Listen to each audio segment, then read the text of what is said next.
YCP అధినేత జగన్ కుటుంబ వ్యవహారాలు, ఆస్తుల పంపకాలపై మాజీ మంత్రి కొడాలి కీలక వ్యాఖ్యలు చేశారు. గుడివాడలో పర్యటించడం ప్రారంభించిన ఆయన జొన్నపాడులో జరిగిన ఒక కార్యక్రమంలో పాల్గొన్నారు. అది రాజకీయ కార్యక్రమం కాదు. ఓ వైసీపీ నేత ఇంట్లో దశదిన కర్మకు వెళ్లిన జగన్ గురించి చెప్పుకొచ్చారు. జగన్ సొంత ఆస్తిలో సోదరీమణులకు వాటా ఇచ్చారని, అయితే ఆయన సంస్కారవంతుడని సర్టిఫికెట్ ఇచ్చే ప్రయత్నం చేశారు. కొడాలి వంటి నేతలు జగన్ ని ఒక ఆదర్శ సోదరుడిగా చిత్రీకరించే ప్రయత్నం చేస్తున్నప్పటికీ వాస్తవ పరిస్థితులు అందుకు విరుద్ధంగా ఉన్నాయి.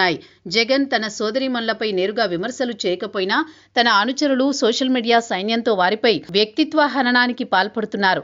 వైఎస్ షర్మిల, వైఎస్ సునీతలను లక్ష్యంగా చేసుకుని సాగుతోన్న ప్రచారం తెర వెనుక సూత్రధారి ఎవరో అందరికీ తెలుసు. సొంత తల్లి విజయమ్మను సైతం వదలకుండా ఆమెపై చంద్రబాబు కోవర్టు అనే ముద్ర వేశారు. సాక్షి పత్రికలో పేజీలకు పేజీలు తల్లికి వ్యతిరేకంగా కథనాలు రాయించడం, ఆమెను రాజకీయ ప్రత్యర్థుల ఏజెంటుగా చిత్రీకరించడం వెనుక ఉన్నది జగన్ రెడ్డి కాదా అని ఎవరైనా అంటారా? రాచమల్లు శివప్రసాద్ రెడ్డి వంటి నేతలతో షర్మిలపై దారుణమైన వ్యాఖ్యలు చేయించి ఆ తర్వాత ఏమీ తెలియనట్టు మౌనం వహించడం జగన్ ద్వంద్వ ప్రమాణాలకు నిదర్శనమని విమర్శలు వస్తున్నాయి.